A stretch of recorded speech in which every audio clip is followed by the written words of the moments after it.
Feliz miércoles, es mitad de semana y nos da muchísimo gusto que nos encontremos de nueva cuenta aquí en la UNAM Responde para hablar de todos esos temas, de todas esas investigaciones que interesan a la comunidad universitaria y que trascienden fronteras incluso de nuestro país. Hoy vamos a estar hablando sobre movilidad humana, pero antes les recordamos que nuestras vías de comunicación están abiertas en todo momento para que sigamos haciendo juntos este programa. Háganos llegar sus dudas y también sus comentarios. Y bueno, como les decía, pues sabemos que la movilidad humana es el derecho a la libre circulación. Sin embargo, existen múltiples factores, tanto sociales, económicos, políticos, que han transgredido pues este derecho y precisamente hoy platicaremos sobre este tema con un especialista universitario. Acompáñanos.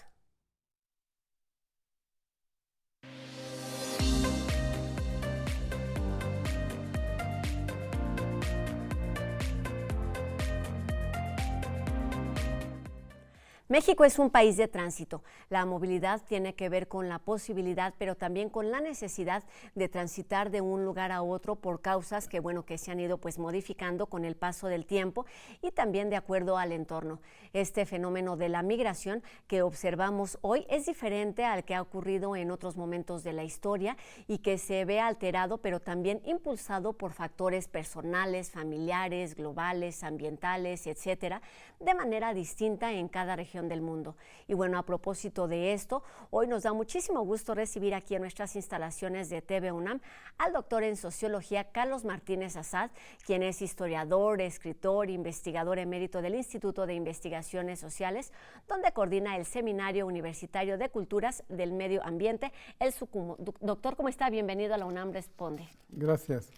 Qué gusto tenerlo por aquí, me parece que es la primera vez que nos encontramos en este espacio, no en otros de la pantalla de TV UNAM, y para hablar pues de un tema, uno de los muchos temas que a usted le interesa, que ha estudiado y que conoce. Hablamos mucho de migración, doctor, pero hay un concepto más amplio que es el de la movilidad humana. Cuéntenos para empezar este breve panorama o este amplio panorama del que se puede hablar con muchas miradas. Bueno, en efecto, como comentas al inicio, es el concepto de movilidad, pues refiere al derecho humano a transitar libremente por cualquier parte. Sin embargo, está muy limitado. La movilidad, por ejemplo, uno de los procesos que ha tenido más impacto en América actualmente, es el de la cerrazón de los países europeos frente a la gran migración de Medio Oriente, que particularmente se aceleró desde la guerra en Siria, que inició en 2011, pero que ha tenido también como otro actor muy importante, que son los afganos. De hecho, sirios y afganos son las dos comunidades más grandes en Turquía. ¿Por qué están en Turquía? Porque Europa no les permite el paso. Es decir, las fronteras con Europa se han cerrado desde la década pasada, y eso ha hecho que muchos de esos inmigrantes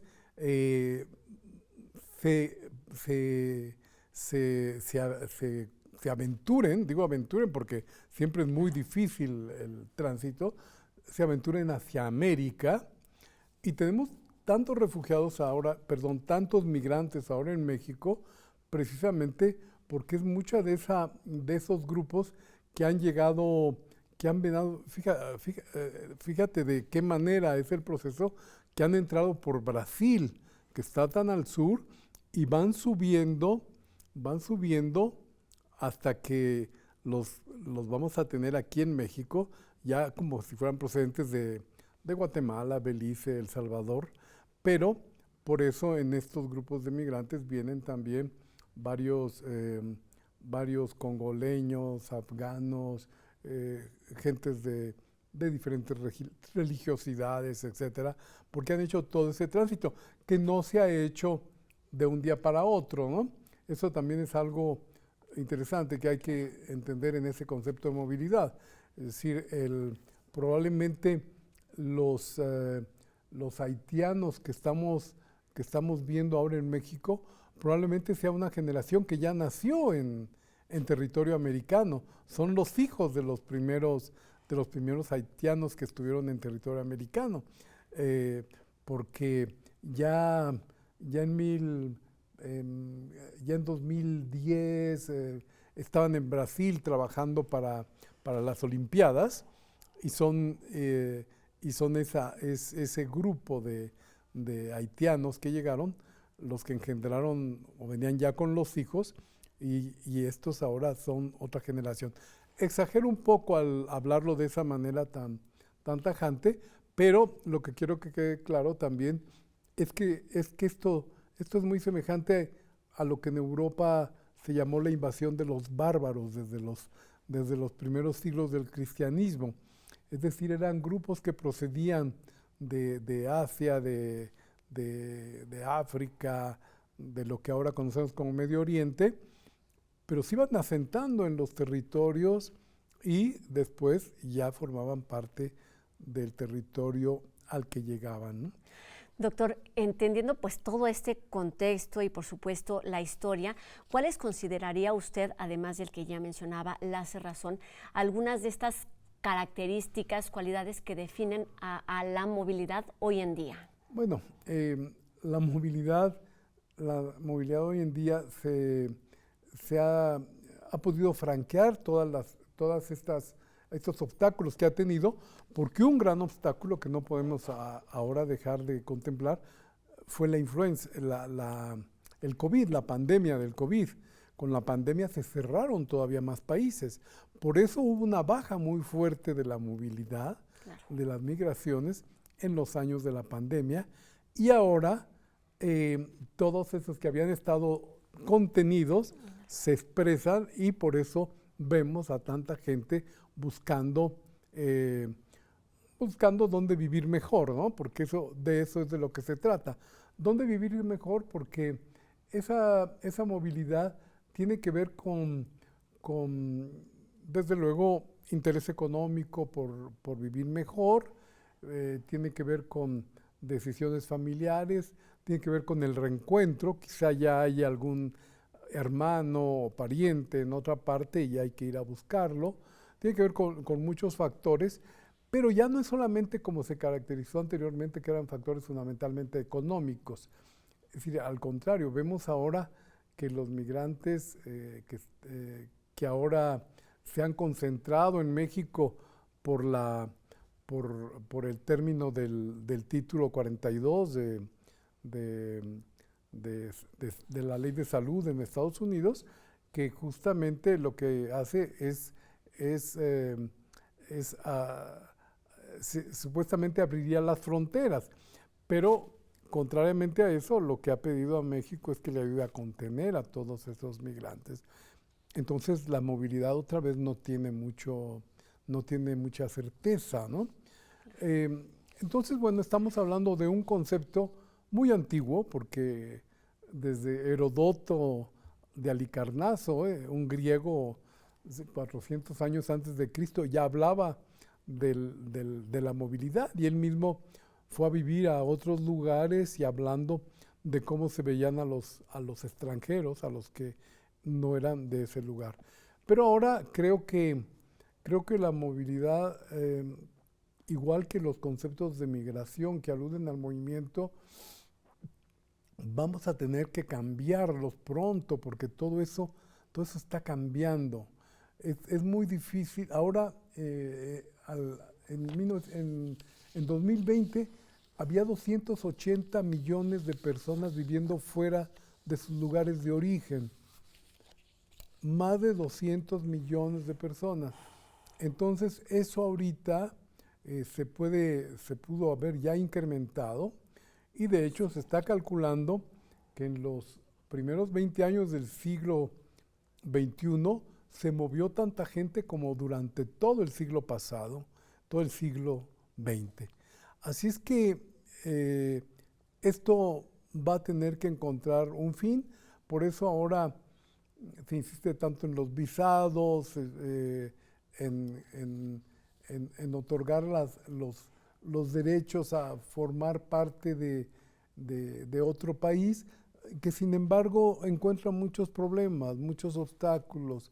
Los nativos de un país ven siempre como ajenos a los que no son A de los ahí, que vienen de otro, lo ven como el de otro, otro país, claro. como el que puede generar problemas, en lugar de las personas que ayudan a solucionarlos. En México tenemos bueno, no es México, sino un director de cine mexicano, Arau, hizo una película que se llamó Un día sin mexicanos en Estados Unidos y mostraba la catástrofe que era el día que dejaban de trabajar los migrantes ilegales o no que tienen en Estados Unidos. Qué bueno que menciona esto, doctor, porque como decía, pues hay muchas maneras de entender este fenómeno que tiene que ver con la movilidad, con el tránsito, desde el punto de vista de las causas que orillan a estas personas a salir en busca, eso sí, en busca de mejores condiciones, eso es lo que no cambia, pero entendiendo esto, ¿cuáles son, digamos, las repercusiones, la mirada que se da a este fenómeno complejo y cada vez más amplio desde el punto de vista de las ciencias sociales en particular, que es su área de Bueno, experiencia? lo que estamos viendo y de acuerdo con lo que le comentaba, la movilidad tiene muchos límites y muchos límites, aparte de los límites políticos, las fronteras particularmente, van a tener los límites sociales, la población que no permite la integración fácilmente. Un fenómeno curioso de los que acontecen recientemente en México es el de los haitianos en Tijuana. Los tijuanenses, por lo que yo he podido percibir en una visita reciente, es que hay una aceptación de ese grupo en particular. Yo no sé si lo van a tener respecto a otros grupos, pero ahora los tijuanenses ya se familiarizaron con la comida haitiana, ya hablan de que les gusta ir a los lugares que estos migrantes tienen. Entonces hay también esa idea de la integración significa también trabajar de una manera que no moleste a los nativos, sino que resulte compatible con lo que esos nativos son. Es un proceso muy complicado, porque muchas entidades de la República en México tienen ocupación plena y sin embargo siguen enviando gente a Estados Unidos. O sea, ellos se van por decisión propia, bueno, desde luego porque creen que van a ganar mejor viviendo allá. Desde luego hay también mejores condiciones de trabajo en algunos casos, Claro. no en todos, porque en otros casos puede ser un ambiente muy De mayor explotación. poco sano para mucha gente. Este fenómeno lo estamos viendo también en los países que realmente son los que más estudio. Arabia Saudita, que se ha convertido en uno de los receptores más grandes de inmigrantes, sobre todo de Medio Oriente, hindús y de aquellas regiones, pues las condiciones de vida no son nada buenas, pero lo que ganan es muy significativo. Entonces prefieren trabajar a 44 grados al sol con tal de regresar con una bolsa con mucha plata o poder estar enviando remesas a sus familiares en otras partes, porque eso es lo que hacen muchos de los migrantes, como sucede con los mexicanos en Estados Unidos, sucede con los hindús en Inglaterra, los turcos en Alemania, en fin, esto ya se ha convertido en un proceso de redistribución también poco conocido anteriormente. Con esta curiosidad personal, doctor, y también con este interés profesional desde este seminario que usted coordina y entendiendo además las realidades a las que se enfrenta de forma cotidiana en las calles, ¿cuál es el panorama? ¿Cuáles son las alternativas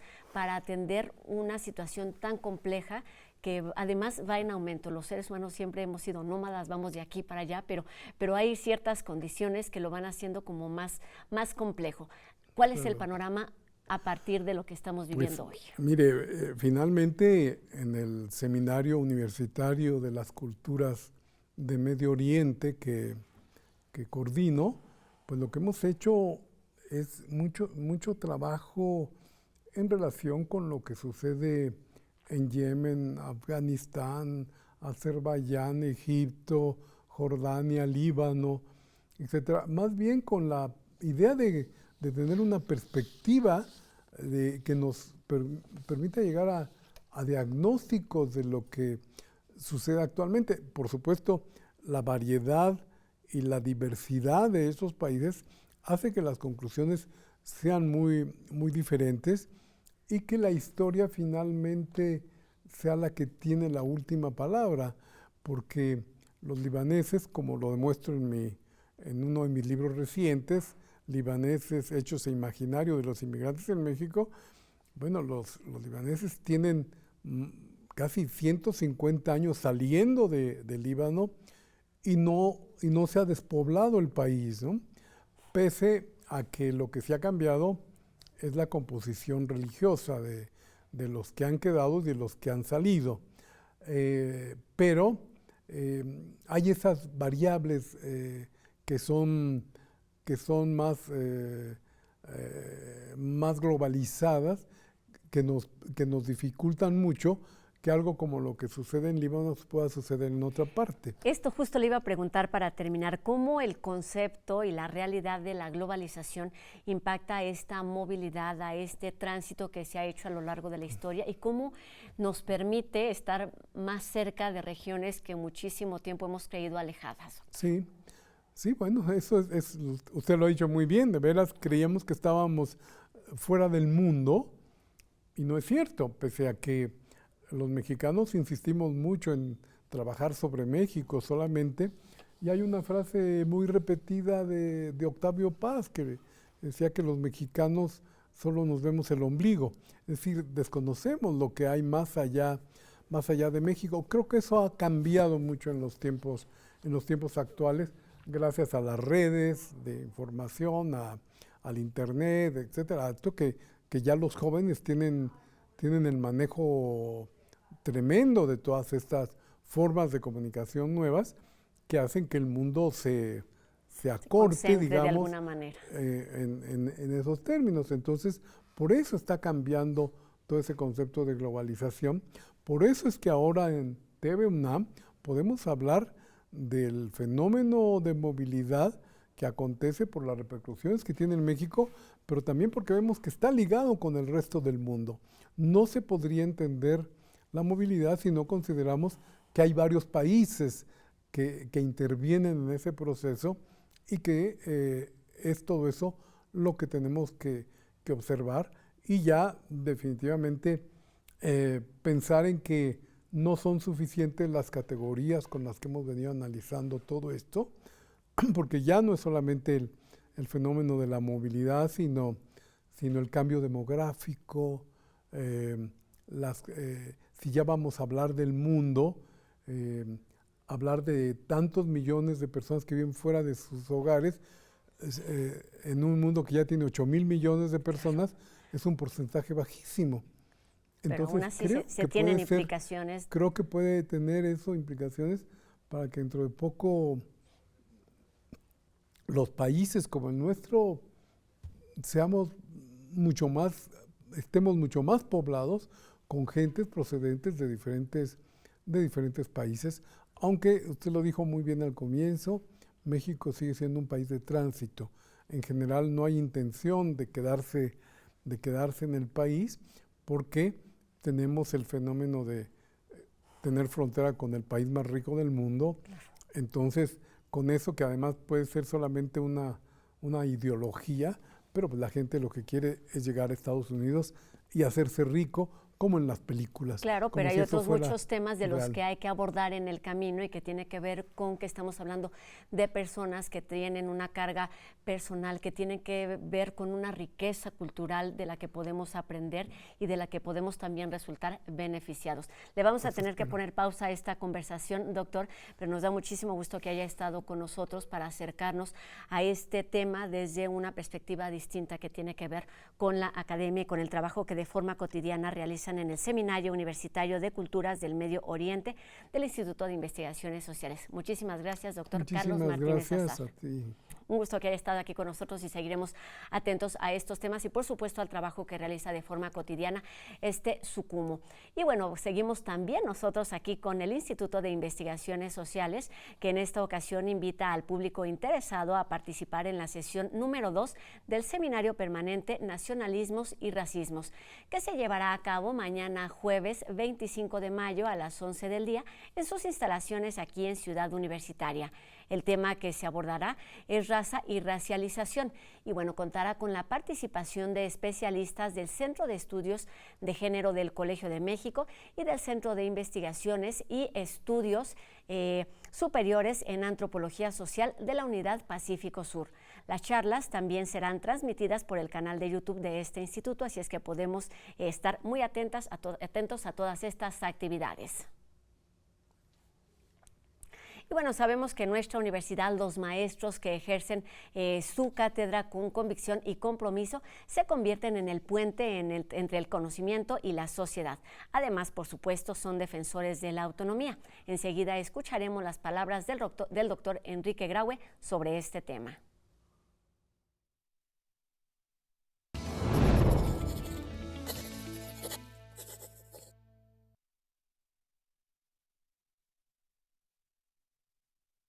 Enseñar, preservar y generar conocimientos, así como valores y ejemplos, y dispersar saberes en beneficio de nuestro pueblo es la misión de nuestra casa de estudios. Estas labores, a las que acostumbramos definir como sustantivas, las hemos cumplido a cabalidad con la libertad que se cristaliza en nuestra autonomía.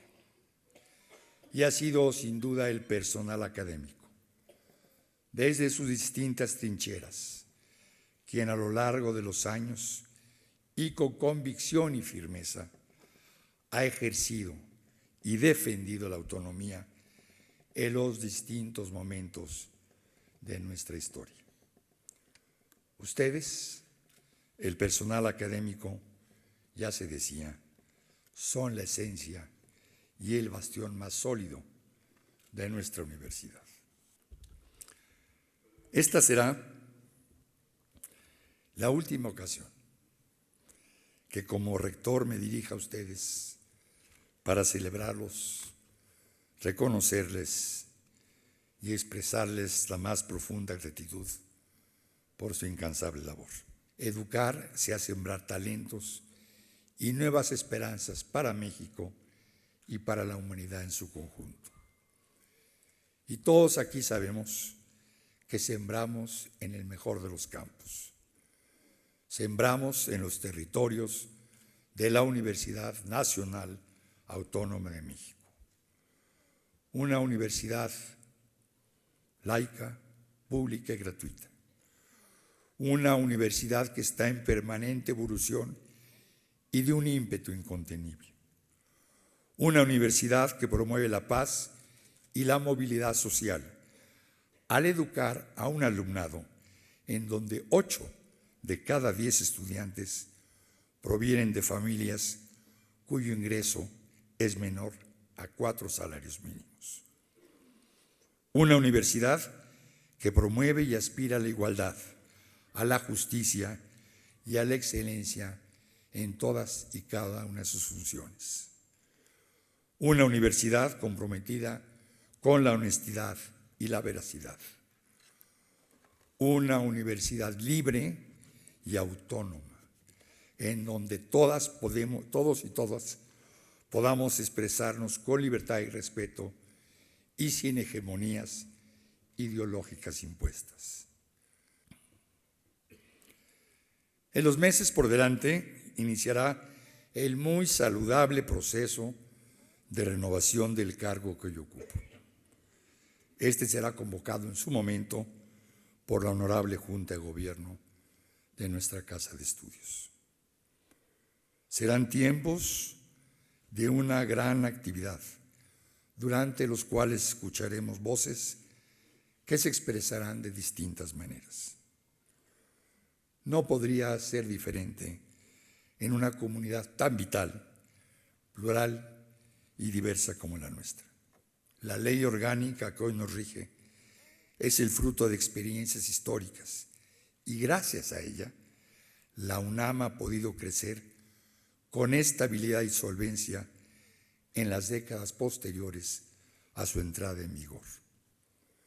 Nuestra reglamentación también nos ha permitido actualizar permanentemente diversas normatividades para darle firmeza, actualidad y certeza a nuestro quehacer académico.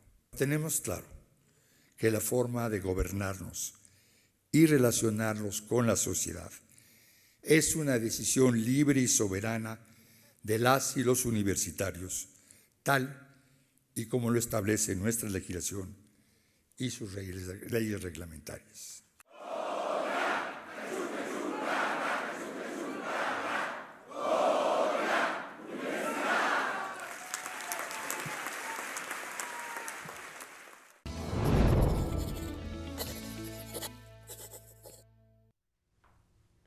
Con esta información terminamos nuestro programa de hoy, agradeciendo a Fernanda Ramírez en la lengua de señas, que nos permite llegar a un público más amplio, y agradeciendo a todos ustedes para que nos acompañen además el día de mañana en una nueva emisión de La UNAM Responde, 2:30 de la tarde por TV UNAM. Adiós.